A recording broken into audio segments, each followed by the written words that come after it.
Angela, what is this? Egusi soup, of course.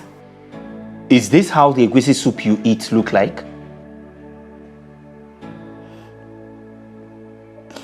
Why do you always have a problem with everything I do? Why? Like, do you know the stress?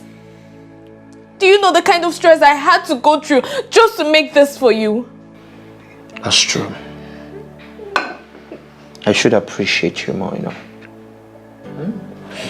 Darling, now you come. Come. Just sit.